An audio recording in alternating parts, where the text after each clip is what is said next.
All right. Welcome to another edition of Shabbat Lounge, if I can talk, where we are coming to you with our faces. Yes, my face, your face. Mm-hmm. So this is what Matt looks like in the daytime. Yes, that's pretty scary. And I'm Jake, obviously. If that's Matt, that's Yep. Jake.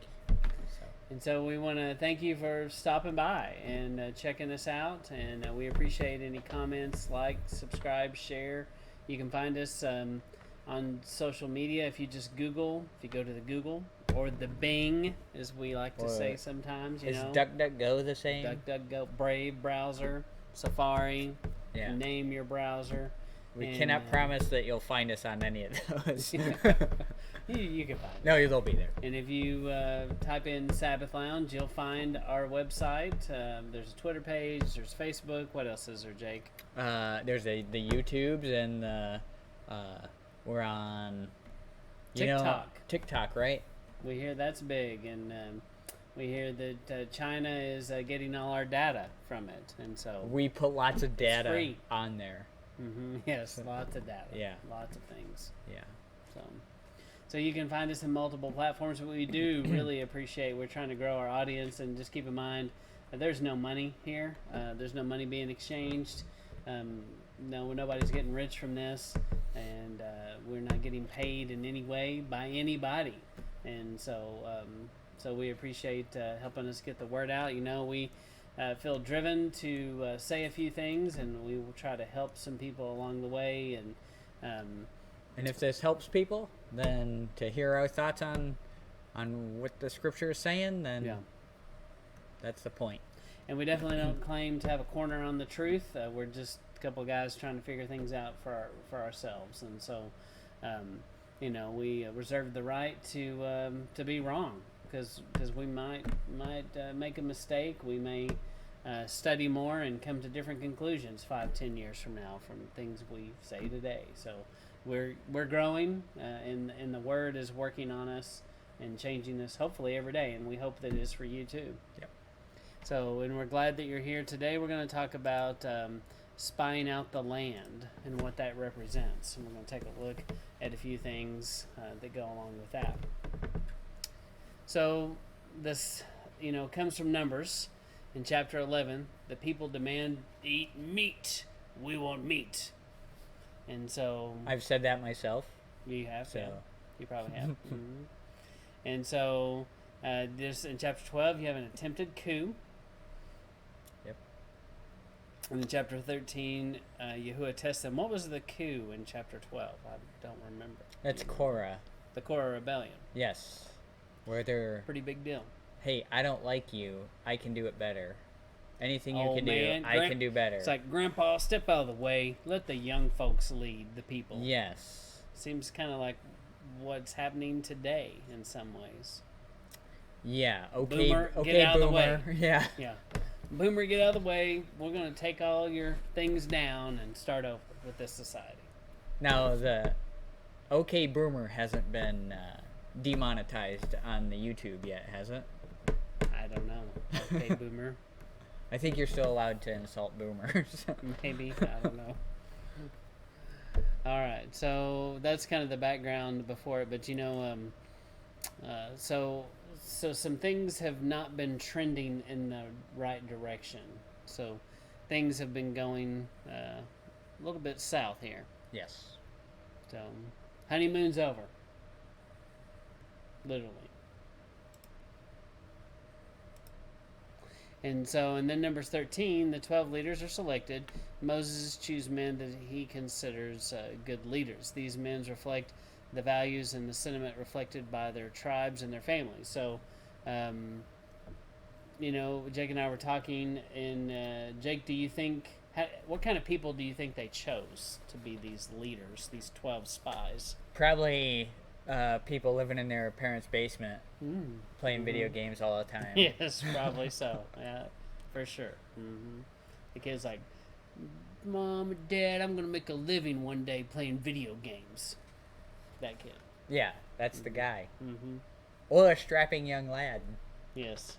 They probably picked maybe people that they thought were brave. Mm-hmm. Yeah. because who knows what they're going to run into. Yeah. Yeah, you would think this is the best of the best. And, this is the best that they would have to offer. So the point is, they probably chose some capable men in terms of the world's eyes, right? Yeah, I think so. But, probably the best and the brightest, and represented their family's values. Because after all, they had their family names on them. Yeah. You wouldn't go pick the guy who lived in the basement to probably go represent you and go, right, that's our family right there. That's it.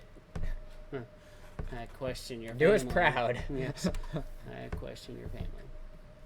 Not that there's anything wrong with living in your basement, your parents' basement, or playing video games. Right.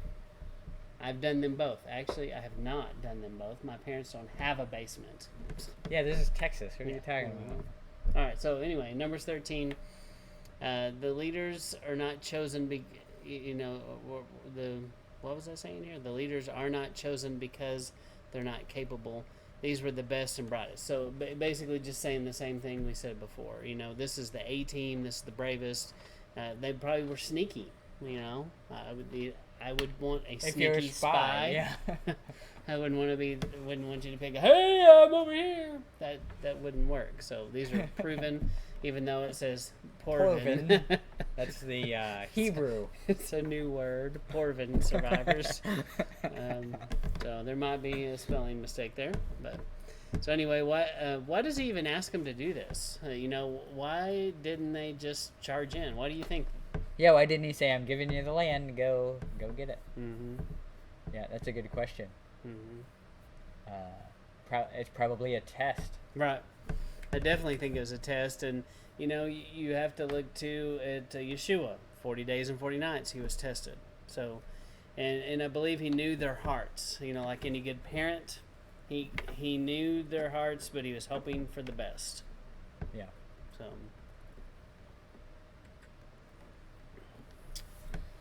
And what do you think he means in this Numbers 13 about what he was looking for? Yeah, so he's looking for people that want what he wants and are willing to follow him instead of their own desires, and seeing truth and having a vision instead of what's right in front of them. Mm-hmm. It makes me think of that scripture in the New Testament where it says Yeshua must increase and I must decrease. He's looking for that, and it's not like this is a group of people. They've spent some time with him at this point. Most people say a year. The honeymoon is over. Literally, the bride and groom have been together for a year, and now it's time to get out in the real world. Yeah. And roll up your sleeves and go to work. And so, but he knew they weren't ready if they couldn't see it. They had to have a little vision, some faith here, and a lot of things have happened that would give them some confidence that Yahuwah was who he said he was.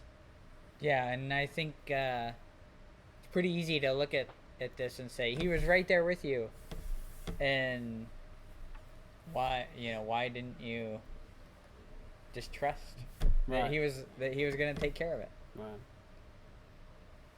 Yeah, and I think it is easy to look back in history and be harsh to them, but we are them. Yeah. So, and then in 17, Moses sends them out to explore Canaan. He told them, "Go through the Negev and into the mountain region, see what the land is like, and whether the people living there are strong or weak, few or many. Is the land good? Is it bad? Did they have walls around their cities? Is the soil rich? Is it poor? Does the land have trees or not? Do your best to bring back some of the fruit from the land." And so they were supposed to make a report. So Jake, do you think he was asking them for, this could be a loaded question, I guess, but was he asking them for their opinion or the facts? It sounds like he's looking for the facts. He's like, tell me what's going on over there. Mm-hmm. That's what he wants to know. Mm-hmm.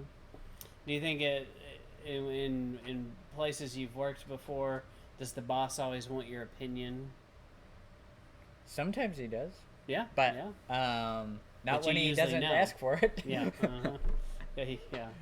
And there are times when you just give your boss the facts. That's what he's looking for. Yeah. The information. Yep. The data. Yep. So Yeah, if he's getting ready for a meeting and he says, "Hey Jake, I'm going into a meeting. This is what I need to know." I'm not going, "Well, I don't know that George knows what he's talking about." I mean, there's a place for it, but not like he's going into the meeting. He needs the facts. Let's just cut to the chase. Yeah. Yeah, and I do think that this is something similar here. And so you see that Caleb is ready for sure, and Caleb says, "Let's go. Let's take possession. We got this. We should be more than able to conquer it." Joshua and Caleb both are like, "There's no issues. Yeah, let's do it." Mm-hmm. So they had no fear. But the men who had gone with him said, "Whoa, cool down, Caleb. Easy You're getting there. a little crazy. We can't attack those people. They're too strong for us." So they began to spread lies amongst Israelites. So here you go. They're spreading lies. And to me, this is like bearing false witness. So there were things that they were saying that weren't true. Or Jake, do you think it was an embellishment of the truth? Probably a little from column A and a little from column B. Mm-hmm. This is our first instance here of fake news, as it were. Fake news. Yeah. And numbers. So, but yeah, you definitely see this. It was more than just them saying, "Hey, I'm scared, we can't do this." They purposely were trying to mislead. Saboteurs. Yes. Which kind of seems like a theme here in this section of Scripture. It did just happen recently. Yep. Mm-hmm. And then it says, "The land we explored, it's the one that devours those who live there. All the people we saw there are very tall. We saw Nephilim there." So, ooh, the Nephilims. Yes. And I don't doubt there was some truth in here, like you said. And so, speaking of, okay, so don't you know that Joshua and Caleb are like, "What's wrong with you people? How can you not see this?" And Moses is like, "It's about time. Welcome to my world, people." So, but you also see kind of this idea that the remnant is growing, if you will. If Moses and Caleb and Joshua and Caleb are like this remnant, that it's growing. It's not just Moses anymore. Yeah. So there's been some growth. Yep. Double. They doubled his numbers there.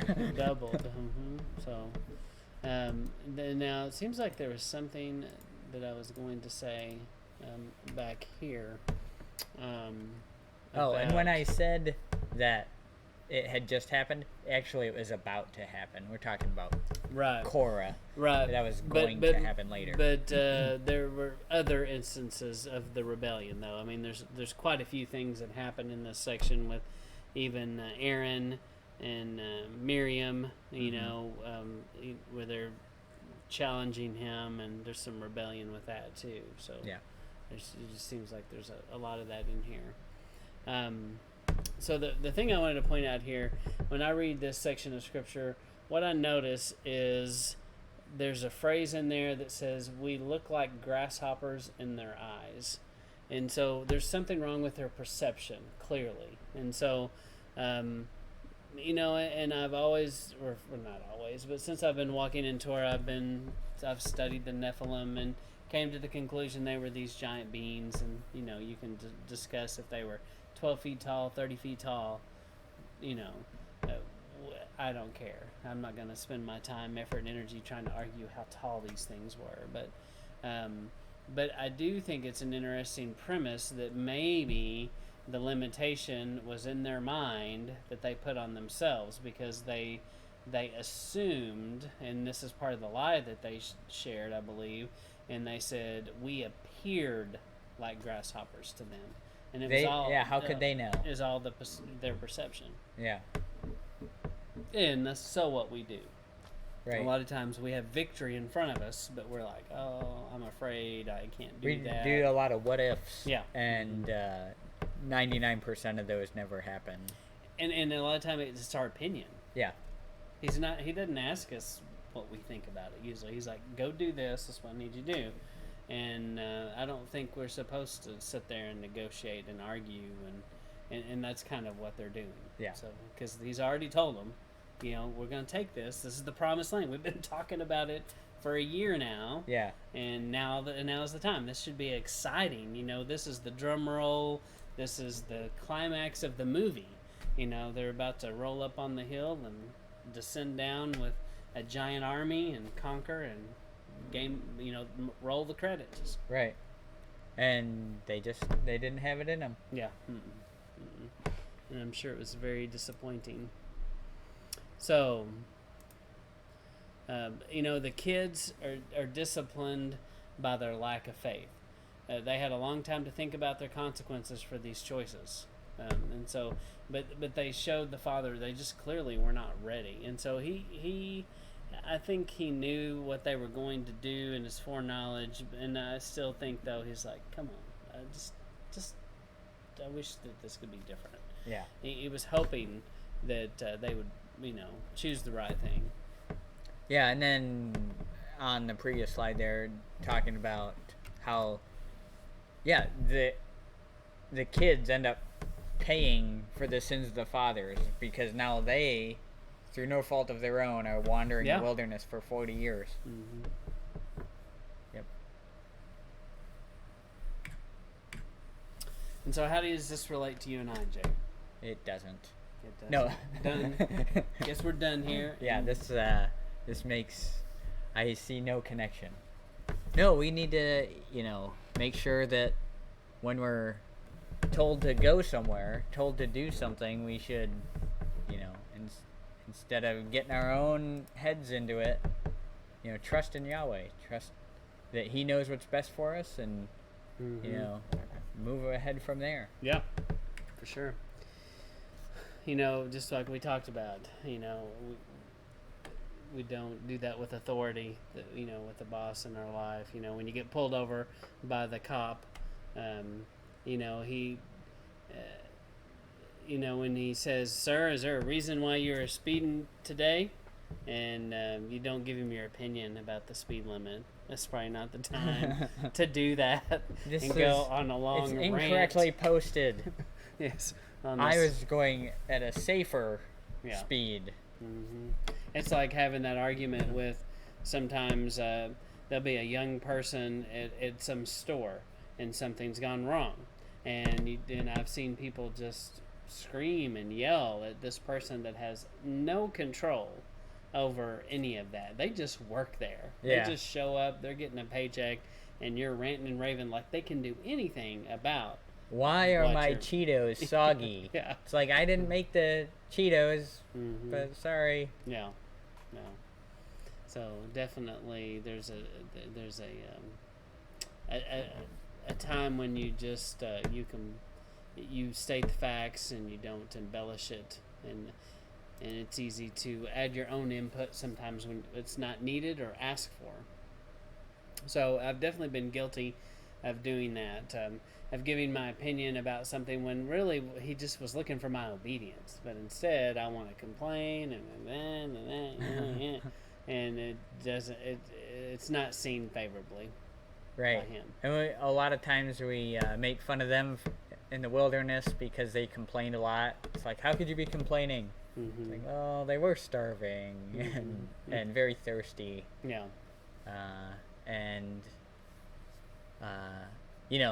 I'm doing all right, Mm-hmm. and I'm still complaining about some small matter.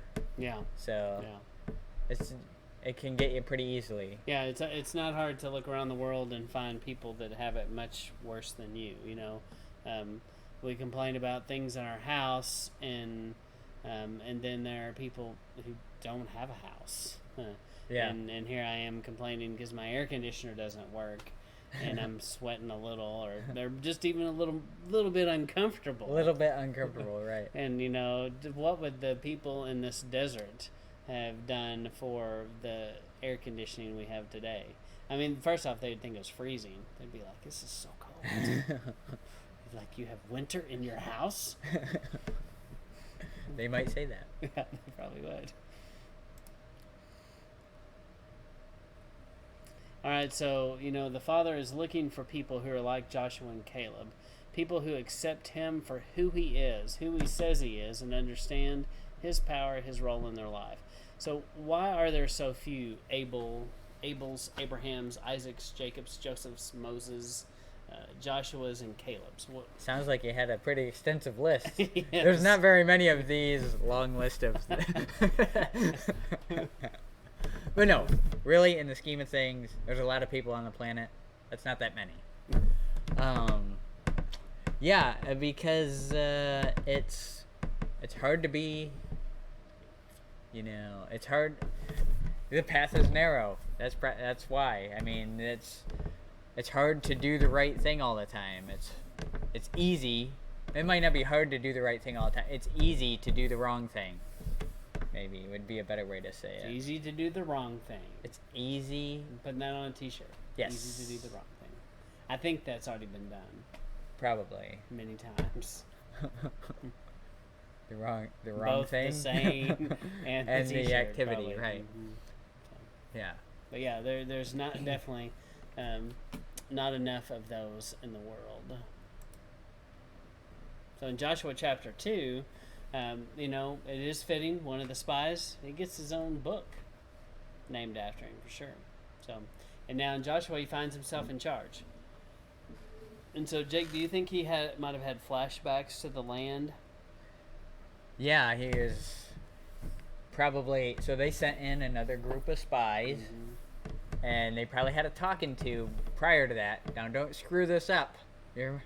We told you what happened last time. Yeah. And so, yeah, I would imagine there would be some talk about that. And instead of sending 12, they only send 2 this time. So, which is kind of interesting, So that it gets changed. So. Yahweh has a sense of humor. Yeah. But this time Joshua knew the people. He knew their hearts were ready. He knew they were ready. And and then in Joshua chapter 2, verse 14, the men promised her, and we pledge our lives for your life.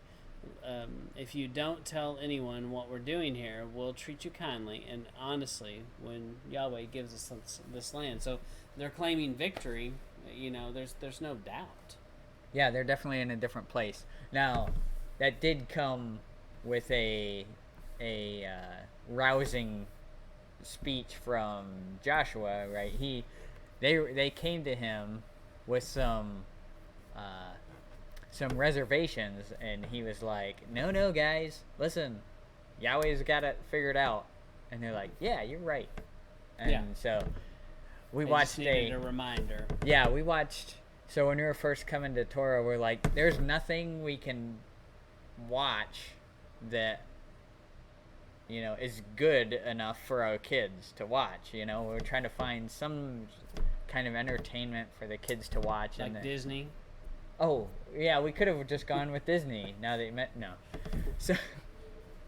So we found this cartoon of Joshua. I think it was just called Joshua or some such, and we're like, man, this thing's so full of. First of all, the ark had a sun on it, which was nice. It was cute. But then they made Joshua into this like Nancy pants. Are you familiar with that phrase here in Texas? Nancy pants and winter who was like all these people. He's like, guys, I don't know, man. I don't know if we can do this. And we're like, I don't think that's right. And then we go back and we're reading it, and we're like, oh no, he was like, no guys, let's go. We can do this. So we're like, see, we can't even watch it. Simple cartoon about taking over the world, and we couldn't even. Yeah. They couldn't even get that right. Yeah. So. That's a shame. Yeah.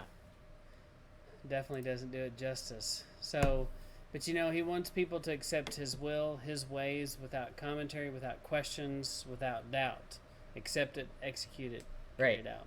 because that shows a lack of faith. Mm-hmm. And then, Jack, will you read 2:18 here? Sure.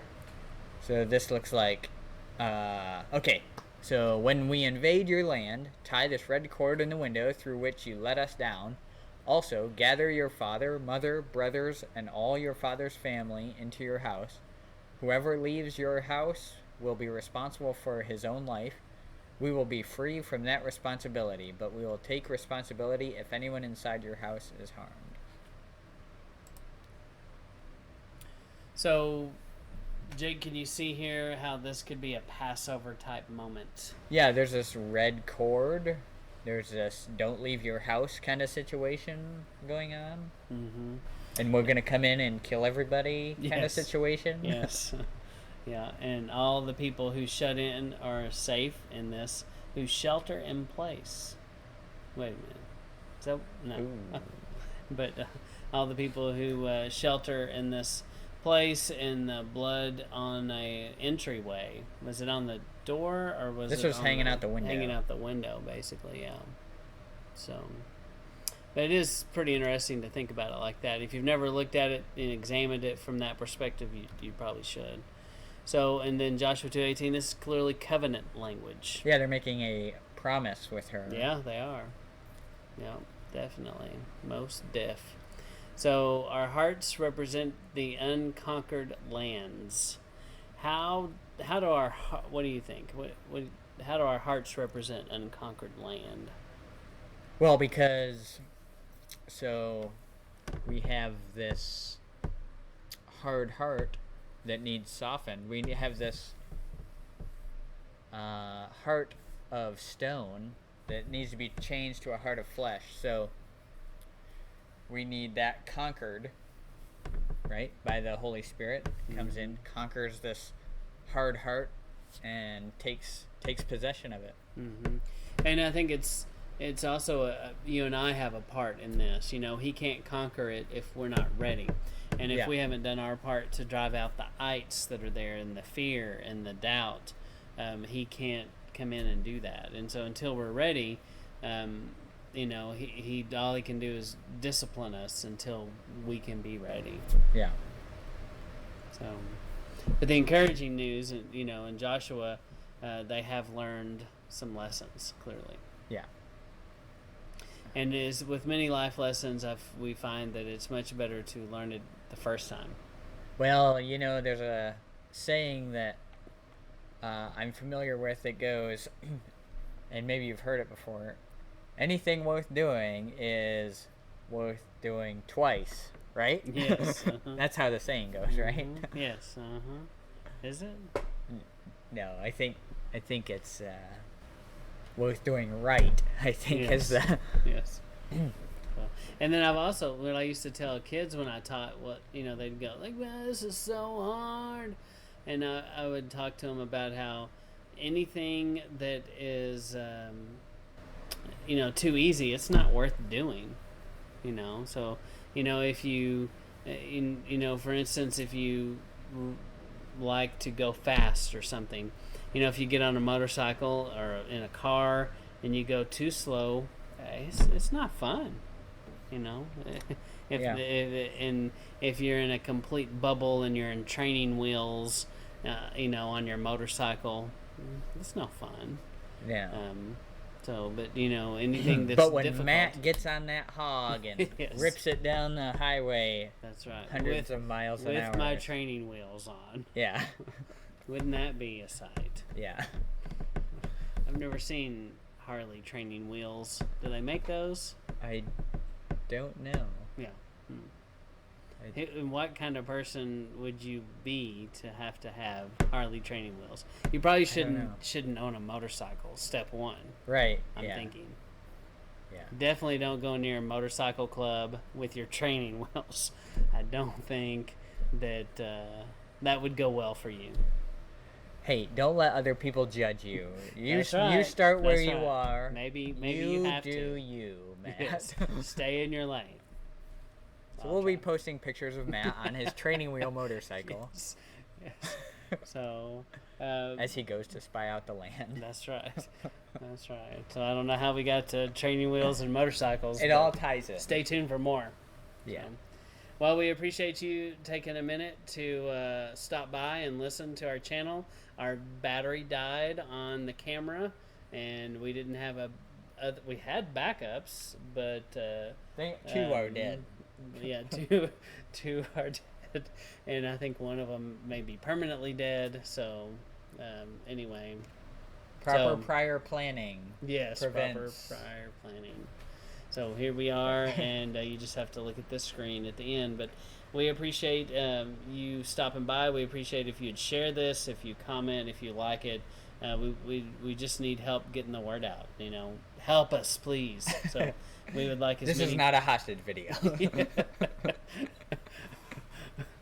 I'm glad you pointed that out. So if you see a car driving by with the red thread, no. Wow. Too far. Too far. How late is it? It's too late.